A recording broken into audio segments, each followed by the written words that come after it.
نحمده ونصلي على رسوله الكريم اما بعد فاعوذ بالله من الشيطان الرجيم بسم الله الرحمن الرحيم رب اشرح لي صدري ويسر لي امري واحلل عقدة من لساني يفقهوا قولي.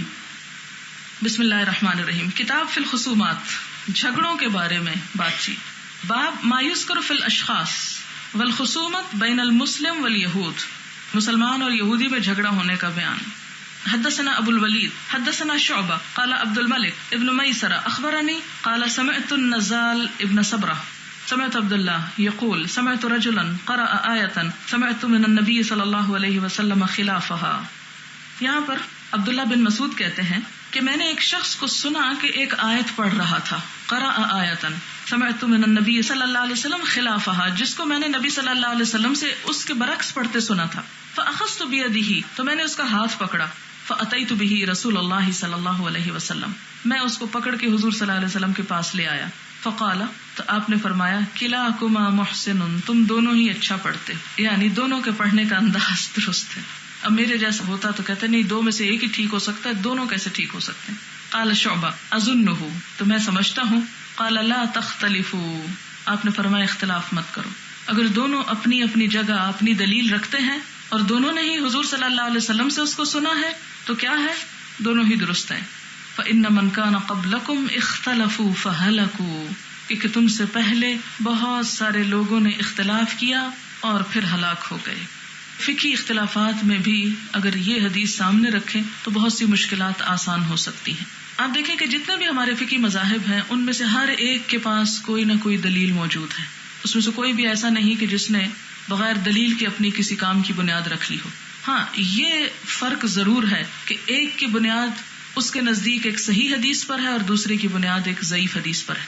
اب اگر کوئی شخص ضعیف حدیث کو زیادہ صحیح سمجھتا ہے اپنے طور پر تو اس کا معاملہ اس کے رب کے ساتھ، آپ کو اس سے اختلاف کر کے لڑائی جھگڑا مول لینے کا حق نہیں. اور دوسرا، اگر دوسری چیز کو اگر صرف ضد اور تعصب کی بنا پر کرتا ہے تو وہ پھر خدا کے ہاں جواب دہ ہوگا. لیکن اگر کوئی شخص یقین کے ساتھ اور دل کے پورے اطمینان کے ساتھ کسی ایک چیز کو لے رہا ہے تو اس کو اسلام نے اتنی وسعت اور اجازت دی ہے.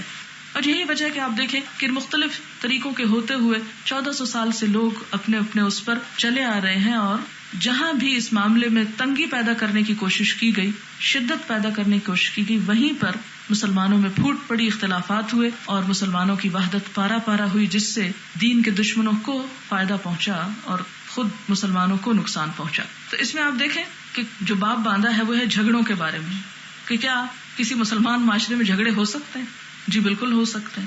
کیا دو اہل ایمان آپس میں جھگڑا کر سکتے ہیں. اختلاف رائے ہو سکتا ہے، بالکل ہو سکتا ہے. لیکن اس اختلاف رائے میں، اس جھگڑے میں احسن طریقہ کیا ہے، اس کا حل کیا ہونا چاہیے کہ آپ اس کو کسی تیسرے کے پاس لے جائیں کہ جو آپ کے درمیان فیصلہ کر دے.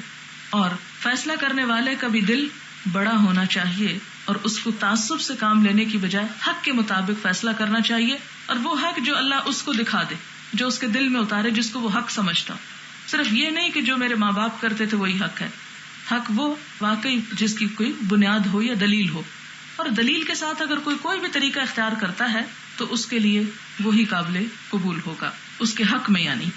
اب اس میں یہ جو اختلاف روایات ہے، یہ علوم القرآن میں آپ پڑھیں گے بھی، تو یہ جیسے عبداللہ بن مسعود کی کچھ قراءات میں شواذ قراءات ہیں کچھ مقامات پر، تو اس میں ان کو یہ ہوا کہ جب میں نے آپ سے یہ بات سنی تھی، اور اس میں بعض اوقات یہ بھی ہوتا تھا کہ جیسے آپ صلی اللہ علیہ وسلم نے ایک جگہ پر آتا ہے کہ مکروز کی نماز جنازہ نہیں پڑھی، اور دوسری جگہ پر آ جاتا ہے کہ نماز جنازہ پڑھی. اب کیا نعوذ باللہ ایک حدیث غلط اور ایک صحیح ہے؟ دونوں اپنی اپنی جگہ درست. بعض اوقات تقدیم و تاخیر کی بات ہوتی ہے کہ ایک بات پہلے اور ایک بعد میں. بعض اوقات اپنے اپنے حالات کے مطابق، جیسے قرآن میں بھی ناسخ و منسوخ کس لیے ہے کہ وہ مختلف حالات کی ضرورت کو مد نظر رکھتے ہوئے احکامات آئے. تو ان چیزوں کے سمجھنے میں اگر کوئی کمی بیشی ہو جاتی ہے، جبکہ دونوں دین کے اندر ہے اور پھر حرام حلال کا بھی فرق نہیں ہے اتنا بڑا، تو اس میں وسعت اور گنجائش ہے. آپ صلی اللہ علیہ وسلم نے ان دونوں کا ہی دل رکھا اور آپ نے فرمایا دونوں ہی ٹھیک کر رہے ہو. اور اس کو یہ نہیں سمجھنا چاہیے کہ اگر کوئی شخص کسی فتوے کے جواب میں یہ کہے کہ ہاں دونوں ہی ٹھیک ہے، تو دیکھا نا منافقت برت رہا ہے، کہیں کہتا ہے یہ ٹھیک اور کہیں کہتا ہے یہ ٹھیک ہے. نہیں، اگر دونوں ہی کی دلیل ہے تو جو جس کو زیادہ بہتر دلیل لگتی ہے اس کے ساتھ وہ ٹھیک کر رہا ہے، اس کو اس پہ چھوڑ دیں. حدثنا يحيى بن قزعة حدثنا ابراهيم بن سعد عن ابن شهاب عن ابي سلمة وعبد الرحمن الاعرج عن ابی ہریرہ رضی اللہ عنہ قال استب رجلان، کھالی گلوچ کی دو لوگوں نے، رجل من المسلمین ورجل من الیہود، ایک مسلمان تھا اور دوسرا یہودی. فقال المسلم، مسلم نے کہا والذی اصطفى محمدا علی العالمین، قسم اس ذات کی جس نے چن لیا محمد صلی اللہ علیہ وسلم کو تمام جہان والوں پر.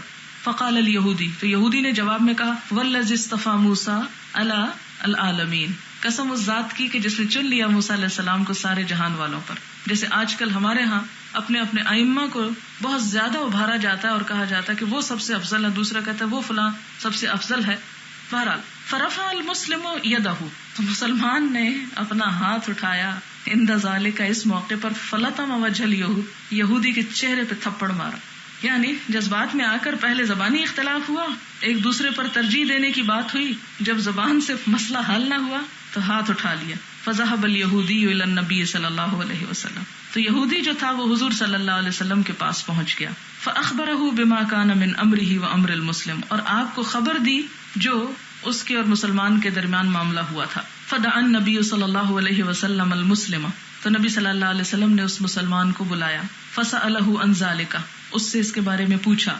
فاخبره، تو اس نے بتایا. فقال النبی صلی اللہ علیہ وسلم، تو اس موقع پہ آپ صلی اللہ علیہ وسلم نے فرمایا لا تخیرنی علی موسیٰ، مجھے مت ترجیح دو موسیٰ علیہ السلام پر، مجھے موسیٰ علیہ السلام پر مت چنو، اختیار کرو، فضیلت دو. فإن الناس يصعقون يوم القیامة، کہ قیامت کے دن لوگ بے ہوش ہو جائیں گے. فأصعق معهم، تو میں بھی ان کے ساتھ بے ہوش ہو جاؤں گا.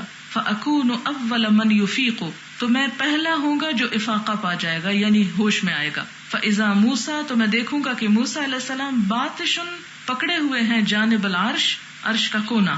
فلا ادری، تو میں نہیں جانتا، اکان فی من صعق، کہ کیا وہ ان میں شامل تھے جو لوگ بے ہوش ہوئے، فافاق قبلی، اور مجھ سے پہلے ان کو ہوش آ گیا، او کان ممن استثنى اللہ، یا ان میں سے تھے کہ جن کو اللہ نے بے ہوش ہونے سے محفوظ رکھا.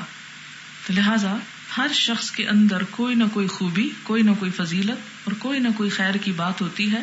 تو دیکھنا یہ کہ اللہ کی نظر میں بڑا کون ہے. میرے اور آپ کے کسی کو بڑا ثابت کرنے سے یا کر دینے سے کوئی بڑا نہیں بن جاتا. لہٰذا انسان کو ہمیشہ اس چیز کی طرف اگر اس کی توجہ ہو جائے کہ میرا مقام اللہ کی نظر میں بن جائے، تو پھر وہ اس قسم کی فضولیات میں پڑنے سے بچ جاتا ہے. یہاں آپ دیکھیں حضور صلی اللہ علیہ وسلم کا بہترین عدل و انصاف کہ تعصب سے کام نہیں لیا. چونکہ یہ مسلمان ہے اس لیے جو کچھ اس نے کہا وہ درست کہا، چاہے وہ غلط ہی کہہ رہا ہو. دوسری طرف یہ بھی نہیں کہا کہ ہاں میں بہت بڑا ہوں، بلکہ موسیٰ علیہ السلام کی وہ خوبی چن کر لائے جو انہیں اپنے سے بڑی معلوم ہوئی. اگر ہمارا بھی اخلاق اور کردار ایسا ہی ہو جائے تو معاشرہ واقعی ایک پرامن معاشرہ بن جائے. ہمارے ہاں عموماً بے چینیاں اور باہم رنجشیں اور ناراضگیاں اور کڑھن اور جلن اور حسد اور گھٹن کس وجہ سے ہوتی؟ ایسی ہی باتوں سے.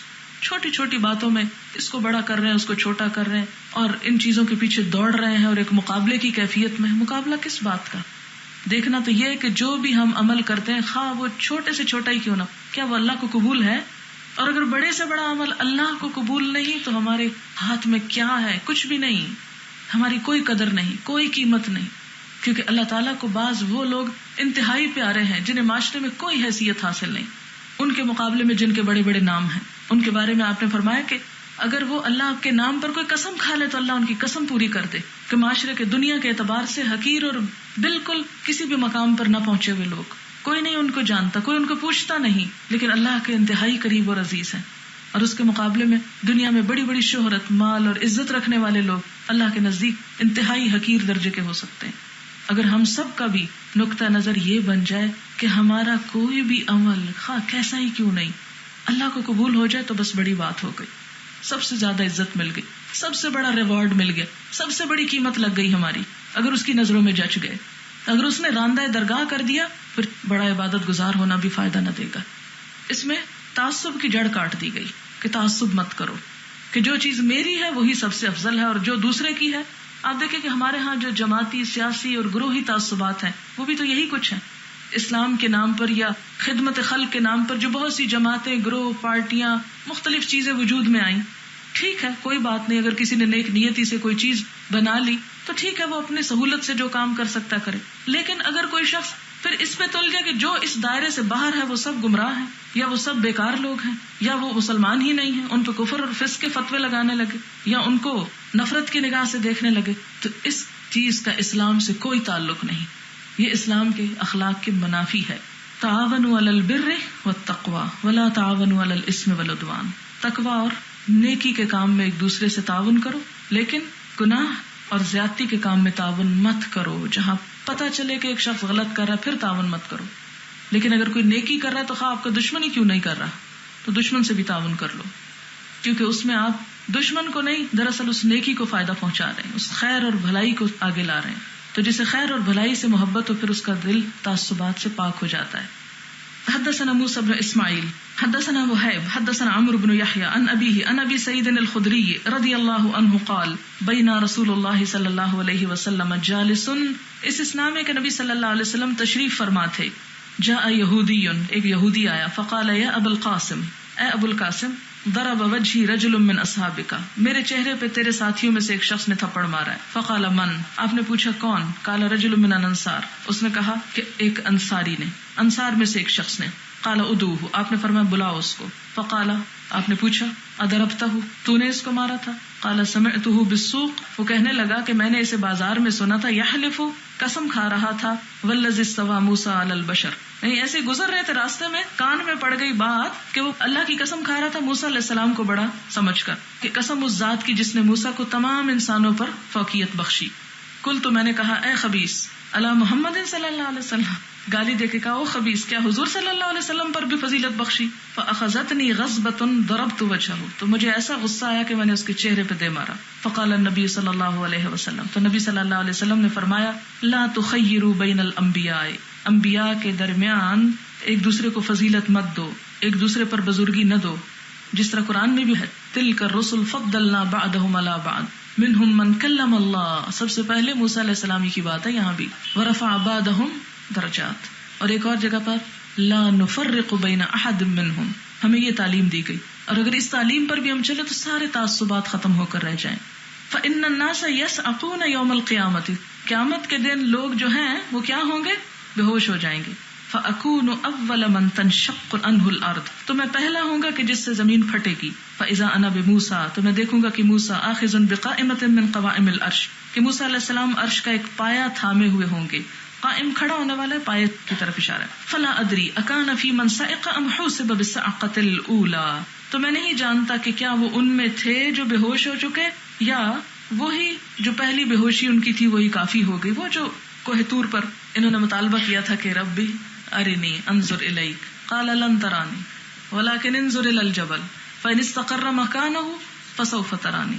اور پھر کیا ہوا؟ فلما تجلی ربہ للجبل جعلہ دکا وخر موسیٰ صعقا، بے ہوش ہو گئے. تو یہ اسی چیز کی طرف اشارہ ہے کہ وہ جو ان کی بے ہوشی آئی تھی وہی ان کے لیے کافی ہو گئی.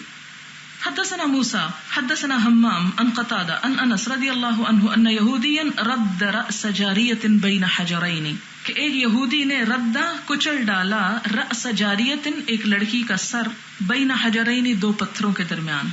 اس نے زیور وغیرہ پہنا ہوا تھا، وہ چھیننے کے لیے اس کا سر کچل دیا. قیلا، کہا گیا، من فعل ھذا بکی، تیرے ساتھ یہ ظلم کس نے کیا؟ افلان افلان، کیا فلان ہے، کیا فلان ہے. حتی سمی الیہودی، یہاں تک کہ اس یہودی کا نام لیا گیا.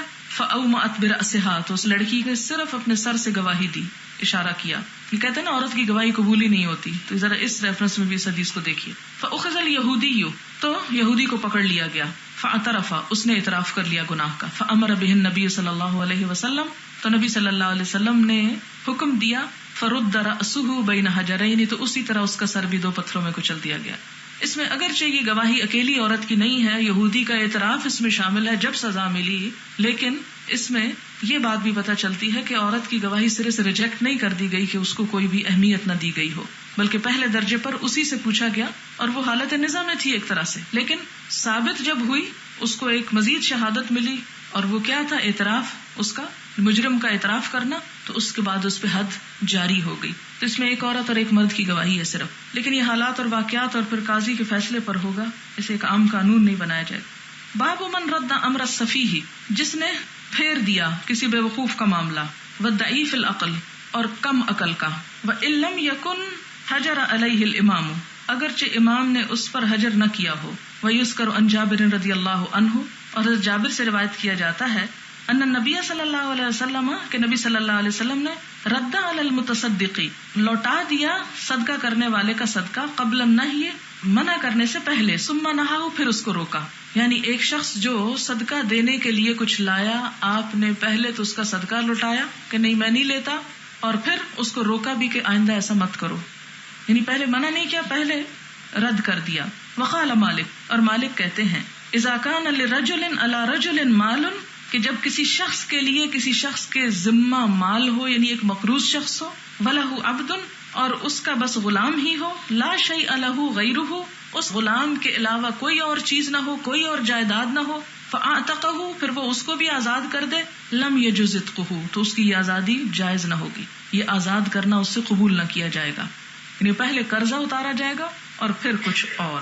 یہ ابو داؤد کی روایت میں اس حدیث کی تفصیل آتی ہے، کیونکہ یہ باب میں امام بخاری لائے ہیں، اصل میں نہیں لائے، اس لیے اس کی سند وغیرہ نہیں یہاں پر ذکر کی گئی، صرف راوی کا نام ہے.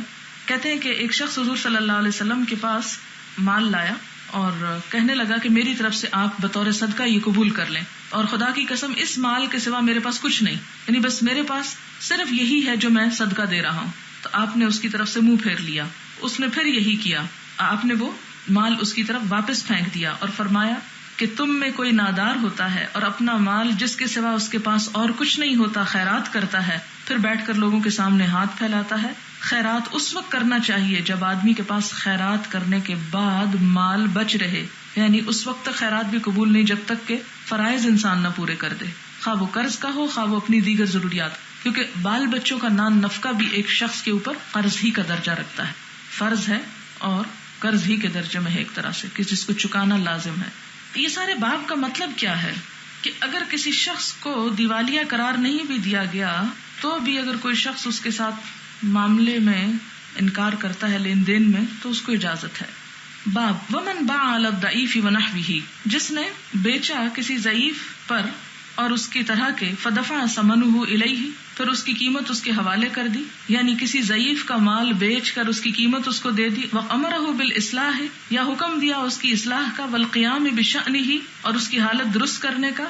فإن افسد بعد منعہ، پھر اگر وہ اس روپے کو برباد کر دے، یعنی وہ ضعیف، تو پھر یہ ہے کہ اس پر جو حاکم ہے وہ حجر کر سکتا ہے. لأن النبی صلی اللہ علیہ وسلم، کیونکہ نبی صلی اللہ علیہ وسلم نے نہا عن اضاعۃ المال، مال کو ضائع کرنے سے روکا ہے. وقال للذی یخدع فی البیع، اور اس شخص کو جو تجارت میں دھوکہ دیا جاتا تھا، اذا بایعت، جب تم تجارت کرو، فقل، تو کہو، لا خلابۃ، کوئی دھوکہ نہیں. ولم یأخذ النبی صلی اللہ علیہ وسلم مالہ، اور نبی صلی اللہ علیہ وسلم نے اس کا مال نہیں لیا. یعنی اس حدیث سے کیا پتہ چلتا ہے کہ وہ کمزور اور کم عقل شخص تھا جسے دھوکہ دے جاتے تھے لوگ. آپ نے بجائے اس کے کہ اس سے اس کا مال چھین لیتے اور کہتے کہ تم اس قابل ہی نہیں ہو، جاؤ تم یہ کام ہی نہ کرو، اس کو اس دھوکے سے بچنے کا طریقہ بتا دیا، لیکن کام کرنے کی اجازت دی گئی. حدثنا موسى بن اسماعیل حدثني عبد العزيز بن مسلم حدثنا عبد الله بن دینار قال سمعت ابن عمر رضی اللہ عنہما قال كان رجل يخدع في البيع فقال له النبي صلى الله عليه وسلم اذا بايعت فقل لا خلابة فكان يقوله. حدثنا عاصم بن علي حدثنا ابن ابي ذئب عن محمد بن المنكدر عن جابر رضي الله عنه ان رجلا اعتق عبدا له ليس له مال غيره فرده النبي صلى الله عليه وسلم فابتاعه منه نعيم بن النحام. یہ پیچھے پڑھ چکے ہیں. باب کلام الخصوم بعضهم في بعض، خصوم مدعی اور مدعا علیہ، خصم کی جمع ہے خصوم، یعنی ایک دعویٰ کرنے والا ہے اور دوسرا جس کے اوپر دعویٰ کیا جائے. مدعی اور مدعا علیہ جب ایک دوسرے کے بارے میں کچھ کہیں تو یہ کہنا جو ہے یہ غیبت نہیں شمار ہوگا. حدثنا محمد اخبرنا ابو معاویہ عن الاعمش عن شقیق عن عبد اللہ رضی اللہ عنہ قال قال رسول اللہ صلی اللہ علیہ وسلم من حلف علی یمین، پیچھے حدیث گزر چکی ہے، وهو فیہا فاجر لیقطع بها مال امرئ مسلم لقی اللہ وهو علیہ غضبان. قال فقال الاشعث فی واللہ کان ذلك کان بینی وبین رجل من الیہود ارض فجحدنی فقدمته الى النبی صلی اللہ علیہ وسلم فقال لی رسول اللہ صلی اللہ علیہ وسلم الک بینۃ. یہ حدیث ہے کہ جس میں کہ کوئی شخص جو جان بوجھ کر جھوٹی قسم کھائے کسی مسلمان کا مال ناحق مار لینے کے لیے، تو قیامت میں جب اللہ سے ملے گا تو اللہ تعالیٰ اس پر ناراض ہوں گے. تو اشعث کہتے ہیں کہ خدا کی قسم یہ میرے ہی بارے میں حدیث آئی ہے، اور قصہ یہ ہے کہ میری اور ایک یہودی کی زمین کیا تھی؟ مشترک تھی. کان بینی و بین رجل من الیہود ارض فجہدنی، تو اس نے مجھ سے جھگڑا کیا تو میں نبی صلی اللہ علیہ وسلم کے پاس اس جھگڑے کو لے گیا. فقال علی رسول اللہ صلی اللہ علیہ وسلم، تو مجھ سے نبی صلی اللہ علیہ وسلم نے فرمایا الک بینۃ، تمہارے پاس کوئی دلیل ہے کہ یہ زمین تمہاری؟ قلت لا، میں نے کہا نہیں. قال فقال للیہودی، تو آپ نے یہودی سے کہا احلف، قسم کھا. قال قلت یا رسول اللہ، میں نے کہا اللہ کے رسول صلی اللہ علیہ وسلم، اذن یحلف، یہ تو پھر قسم کھا جائے گا، جھوٹی قسم کھا لے گا. ویذهب بمالی، اور میرا مال لے جائے گا. فانزل اللہ تعالی، تو اس موقع پہ اللہ تعالیٰ نے یہ آیت اتاری، ان الذین یشترون بعہد اللہ وایمانہم ثمنا قلیلا الی آخرہ. یہاں سمجھنے کی بات یہ ہے کہ جب کوئی جھگڑا کسی عدالت میں جائے تو اس کا فیصلہ کس بنیاد پر ہوگا؟ سب سے پہلے تو وہ مدعی ہے جو کسی چیز کا دعویٰ کرتا ہے. مثلا اگر میرے اور اس کے درمیان اس پین کے معاملے میں جھگڑا ہو گیا، میں کہتی ہوں میرا ہے، وہ کہتی ہے میرا ہے. اب جو یہ دعویٰ کرتا ہے کہ میرا ہے، تو اس میں سے وہ فریق جو اس کو اپنا کہتا ہے اسے چاہیے کہ وہ دلیل لائے کہ میرا ہے. ان میں سے جو دلیل لائے گا وہ اس کا ہو جائے گا. اگر دلیل نہیں لاتا تو پھر کیا ہوگا؟ ایک فریق جو دلیل نہیں لائے گا تو اس کے جواب میں دوسرا فریق قسم کھائے گا، اور اگر وہ قسم کھا جاتا ہے تو وہ چیز اسی کی ہو جائے گی، خواہ وہ جھوٹی قسم کیوں نہ کھا لے، اور مدعی جو ہے وہ منہ دیکھتا رہ جائے گا. اور اس میں جو جج ہے اس پر بھی الزام نہیں، خواہ جج کو اپنے ذاتی علم سے پتہ ہی ہو کہ یہ مال اس کا نہیں بلکہ مدعی ہی کا ہے، لیکن جب تک مدعی دلیل نہ لائے، گواہ نہ لائے، تو جج اس کے حق میں فیصلہ نہیں دے سکتا. حدثنا عبد الله بن محمد حدثنا عثمان بن عمر اخبرنا يونس عن الزهري عن عبد الله بن كعب بن مالك عن كعب رضي الله عنه انه تقاضى ابن ابي حدرد دينا كان له عليه في المسجد. یہ حدیث بھی گزر چکی ہے کہ ابن ابی حدرد سے مسجد نبوی میں کعب بن مالک نے قرض کا تقاضا کیا. فارتفعت اصواتهما، تو ان دونوں کی آوازیں بلند ہوئیں. حتی سمع رسول اللہ صلی اللہ علیہ وسلم، یہاں تک کہ نبی صلی اللہ علیہ وسلم نے ان کی آواز سنی. وهو في بيته، اور وہ اپنے گھر میں ہی تھے، یعنی وہ پردہ ہٹا کے دیکھا کہ کون جھگڑ رہا ہے. فخرج الیہما، تو جھگڑے کی آواز سن کے آپ باہر تشریف لائے. حتی کشف السجف حجرتہ فنادا، یہاں تک کہ آپ نے اپنے حجرے کا پردہ اٹھا کر آواز دی، یا کعب. قال لبیک یا رسول اللہ، حضرت کعب چونکہ تقاضا کر رہے تھے اس لیے انہی کو پکارا. فرمایا کہ کعب کہتے ہیں لبیک یا رسول اللہ. قال دع من دینک، قرضے کو کچھ کم کر دو. فاوما الیہ ای الشطر، اور آپ نے اس کو اشارے سے سمجھایا کہ آدھا. قال لقد فعلت یا رسول اللہ، فوراً سنتے ہی کہتے ہیں کہ میں نے کر دیا یا رسول اللہ. قال قم فقدہ، تو ابن ابی حضرت سے کہا اچھا باقی آدھے کو تم ادا کر دو، تو انہوں نے پھر اس کو ادا کر دیا. حدثنا عبد الله بن يوسف اخبرنا مالک عن ابن شهاب عن عروة بن الزبير عن عبد الرحمن بن عبد القاري انه قال سمعت عمر ابن الخطاب رضی اللہ عنہ یقول سمعت ہشام بن حکیم بن حزام. حضرت عمر بن خطاب کہتے ہیں کہ میں نے ہشام بن حکیم بن حزام کو سنا یقرأ سورۃ الفرقان، جو سورۃ فرقان پڑھ رہے تھے، علی غیر ما اقرأها، اس طریقے کے علاوہ جس پر میں پڑھا کرتا تھا. وکان رسول اللہ صلی اللہ علیہ وسلم، اور نبی صلی اللہ علیہ وسلم نے اقرأنیها، اسے مجھ کو پڑھایا تھا. وکدت ان اعجل علیہ، اور قریب تھا کہ میں جلدی کروں ان پر. ثم امہلتہ، پھر میں نے ان کو مہلت دی، وقت دیا. حتی انصرف، یہاں تک کہ انہوں نے سلام پھیر لیا. ثم لببتہ بردائہ، تو میں نے ان کے گلے میں چادر ڈال کر ان کو گھسیٹا. فجئت بہ رسول اللہ صلی اللہ علیہ وسلم، پھر میں ان کو نبی صلی اللہ علیہ وسلم کے پاس لے آیا. فقلت، تو میں نے کہا انی سمعت ھذا، میں نے اس شخص کو سنا ہے، یقرأ علی غیر ما اقرأتنیھا، کہ یہ سورت کو پڑھ رہا ہے اس طریقے کے علاوہ جس پر آپ نے مجھے پڑھایا. فقال لی، تو آپ صلی اللہ علیہ وسلم نے مجھ سے کہا ارسل ہو، یعنی اسے چھوڑ دو، یعنی اس کے گلے میں جو پھندا ڈالا ہوا ہے اسے اس کو آزاد کر دو. ثم قال له، پھر اس سے کہا اقرا، پڑھ کے سناؤ. فقرأ، تو انہوں نے پڑھ کے سنایا. قال ھکذا انزلت، تو انہوں نے فرمایا کہ ہاں اسی طرح نازل کی گئی. ثم قال لی، پھر مجھ سے کہا اقرا، پڑھو. فقرأت، تو میں نے پڑھا. فقال، تو آپ نے فرمایا ھکذا انزلت، اسی طرح اتاری گئی. ان القرآن انزل علی 7 احرف، یقیناً قرآن 7 حروف پر نازل کیا گیا ہے. فقرؤوا منہ ما تیسر، تو پڑھو اس کو جو آسانی سے پڑھ سکو اس میں سے. تو یہ 7 حروف سے مراد دراصل 7 طرح کے لہجات ہیں، قراءات ہیں. مثال کے طور پر ایک لفظ ہے وما انتم بسکارا، یہ جو لفظ سکارا ہے، سین کاف رے یہ لکھی جاتی ہے اور کاف کے اوپر بھی کھڑی زبر اور رے پہ بھی کھڑی زبر، یہ مشہور قرات کے تحت اس کو ہم پڑھتے ہیں.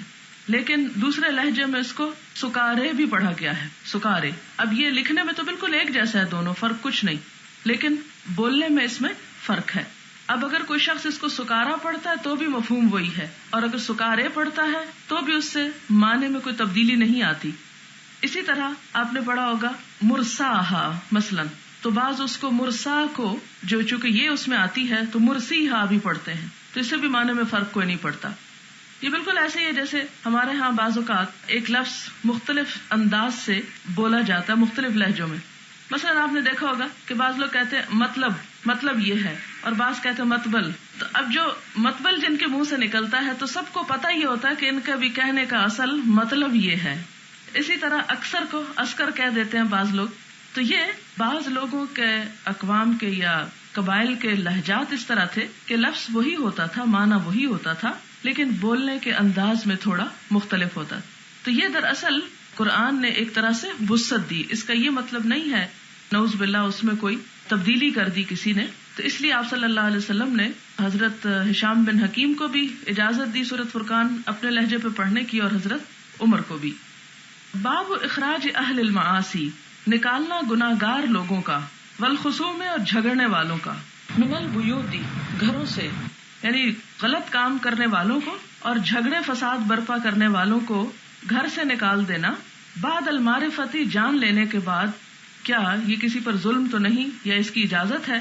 وقد اخرج عمر اخت ابی بکر حین ناحت، اور حضرت عمر رضی اللہ تعالی عنہ نے حضرت ابو بکر کی بہن کو، حضرت ابو بکر کی بہن ہے، کوئی عام خاتون نے، حضرت ابو بکر کی بہن کو گھر سے نکالا تھا جب انہوں نے نوحہ کیا. ہوا یہ کہ جب حضرت ابو بکر صدیق رضی اللہ تعالیٰ عنہ کی وفات ہوئی تو ان کی بہن جن کا نام ام فروہ تھا، انہوں نے بین کرنا شروع کر دی. جس طرح ہمارے ہاں بھی دیہاتوں میں لوگ کسی کی وفات پر زور زور سے چیختے چلاتے اور ساتھ بولتے بھی ہیں یا شعر پڑھتے ہیں، اسلام میں اس طریقے سے منع کیا گیا ہے. تو حضرت عمر رضی اللہ تعالیٰ عنہ کی اب خلافت کا دور تھا، ایک طرح سے انہیں خلیفہ بنا لیا گیا. تو جب انہیں پتا چلا کہ وہ بین کر رہی ہیں تو انہوں نے پہلے تو زبانی منع کروایا. جب منع نہ ہوئی تو اس پر حضرت ہشام کو حکم دیا کہ جا کر ان کو درے لگاؤ. جی ہاں، خواتین کو بھی لگاؤ تاکہ یہ سیدھی ہو جائیں. اور ہوا یہ کہ وہ گئے اور انہوں نے لگائے، اور اس پر ان کا دوپٹہ گرا تو انہوں نے کہا کہ ہائے دوپٹہ. انہوں نے کہا کہ ایسی عورتوں کی کوئی عزت نہیں ہوتی جنہیں اللہ اور رسول کے احکامات کا کوئی پاس نہیں، جنہیں اللہ کی حدود کی حرمت کا کوئی خیال نہیں، پھر ان کی بھی کوئی حرمت نہیں. تو اس کی ایک وجہ یہ بھی تھی کہ دین کے اس دور میں جبکہ دین ایک طرح سے مکمل ہو چکا تھا، تربیت مکمل ہو چکی تھی، لوگوں کو تعلیم دی جا چکی تھی، لوگوں کے سامنے بہترین نمونے موجود تھے، اور خود وہ لوگ آئندہ آنے والی نسلوں کے لیے ایک نمونہ تھے. اگر ان کی چھوٹی سی غلطی بھی اس طرح برداشت کر لی جاتی تو دوسرے لوگوں کے لیے ایک بہت بڑا جواز مل جاتا. جی حضرت ابو بکر کی بہن بھی تو بین کر رہی تھی، اگر کسی اور نے کر لیا تو کیا قیامت ٹوٹ پڑی. لیکن برائی کو اس کی ابتدا میں ہی جڑ سے ہی ختم کر دیا گیا تاکہ دوسروں کو اس کی ہمت نہ ہو. تو مراد اس سے یہ ہے کہ جو لوگ ایسے غلط کام کریں، یعنی دین کی حدود کو توڑیں، دین کی حدود کو پامال کریں، تو ان لوگوں کو پھر سزا دی جا سکتی ہے، خواہ وہ مرد ہوں یا عورتیں ہوں. ویسے تو عورتوں کے ساتھ بہت رعایت کی گئی لیکن اس معاملے میں رعایت نہیں برتی گئی. اور ہوا یہ کہ جب ان کو مارا گیا تو اس کی وجہ سے باقی سب عورتیں بھی خاموش ہو گئیں اور چپ کر کے نکل گئیں، اور اس کے بعد کسی کی بھی جرت نہ ہوئی کہ ایسا غلط کام کرے. یہ پھر یاد رہے کہ وہاں حجت تمام ہو چکی تھی، تعلیم مکمل ہو گئی تھی. یہ نہیں کہ آپ کسی دیہات میں جائیں اور وہاں لوگوں کو کچھ پتہ نہیں خدا رسول کا حکم کیا ہے، اور آپ کہیں کہ حضرت عمر نے بھی درے پڑوائے تھے لہٰذا مجھے بھی اجازت ہے کہ میں لوگوں کو مار پیٹ لوں. تو یہ بات غلط ہوگی. عمر بننے سے پہلے وہ کام کر لیں کہ جو تربیت اور تعلیم کے ہیں. حدثنا محمد بن بشار حدثنا محمد بن ابی عدی عن شعبۃ عن سعد بن ابراہیم عن حمید بن عبد الرحمن عن ابی ہریرہ عن النبی صلی اللہ علیہ وسلم قال لقد هممت ان آمر بالصلاة فتقام ثم اخالف الى منازل قوم لا يشهدون الصلاة فاحرق عليهم. حدیث پہلے گزر چکی ہے. یہاں بھی بتانا یہ مقصود ہے کہ مفہوم آپ کو سمجھ آ ہی گیا ہوگا کہ آپ صلی اللہ علیہ وسلم نے فرمایا کہ میرا ارادہ یہ ہے کہ میں حکم دوں کہ جماعت کھڑی کر دی جائے اور میں ان لوگوں کے گھر پہ جاؤں جو جماعت میں حاضر نہیں ہوتے اور ان کے گھر جلا ڈالوں. اس میں ایک اور مثال اس بات کی بھی ملتی ہے کہ حضور صلی اللہ علیہ وسلم جہاں جہان والوں کے لیے رحمت بن کر آئے تھے، جہاں آپ کا رویہ سب کے ساتھ محبت اور شفقت کا تھا اور آپ نے محبت اور شفقت کے ساتھ لوگوں کی تعلیم و تربیت کی، وہاں پر ایسے لوگ جو دین کی حدود کو پامال کریں ان کے ساتھ سختی کا برتاؤ بھی کیا تاکہ ایک ڈسپلن کو قائم کیا جا سکے. اور یہاں پر بھی چونکہ نماز کے بارے میں اہمیت بارہا اجاگر کی جا چکی تھی اور نماز باجماعت کی، لیکن پھر جب دیکھا گیا کہ لوگ ایسا کرنے سے کترا رہے ہیں تو اتنی شدید وعید اس لیے دی گئی تاکہ ان لوگوں کو دیکھ کر دوسرے لوگ اس جرم میں مبتلا نہ ہو جائیں.